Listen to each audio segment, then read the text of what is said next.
Hello, it's me, Karepops, and for today's video, nandito nga pala kami sa SM Marikina City. Gusto sana namin kumain ng Japanese food. Meron akong nabalitaan na meron daw dito sa loob ng SM Marikina. Kaya dali-dali kaming nagpunta at ito yung Marugami Udon. Magche-check lang ako kung anong pwedeng makain. Meron sila dito mga noodles at madami din pagpipilian na rice in a bowl. Tara, pasukin natin mga Karepops at tikman natin ang kanilang mga Japanese foods. Napaka-convenient palang umorder dito. Kukuha ka lang ng tray at ituturo mo lang kung anong order mo. In-order nga po pala namin dito ay tendon at beef Tamagoto Jidon. Kung mapapansin nyo, napakalinis ng kitchen nila. Ang lakas maka-Japanese ang peg. At pagkatapos mong umorder, dadaanan mo din ang mga side dish nila. Kuha ka lang dyan kung anong trip mo. Meron silang tempura, chicken karaage, dragon omusubi, tamagoten. Yun yung salitang Japanese. Sa Pilipino naman, tokneneng lang yon. Dumating na pala ang aming order. Ito yung rice in a bowl. Tendon nga pala ang in-order ni Madam. At ang sa akin, Tamagoto Jidon.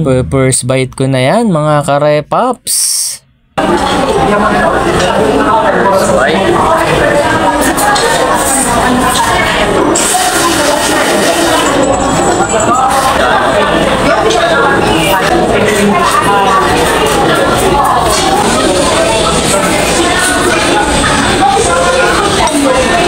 Masarap ang kanilang Tamagoto Jidon. Kaya kung pupunta kayo dito, highly recommended ko ang lahat ng rice in a bowl nila. Solid at nakakabusog. O paano, dito ka natatapusin ng vlog ko. Okay, like and share na din po ng aking video. Ingat!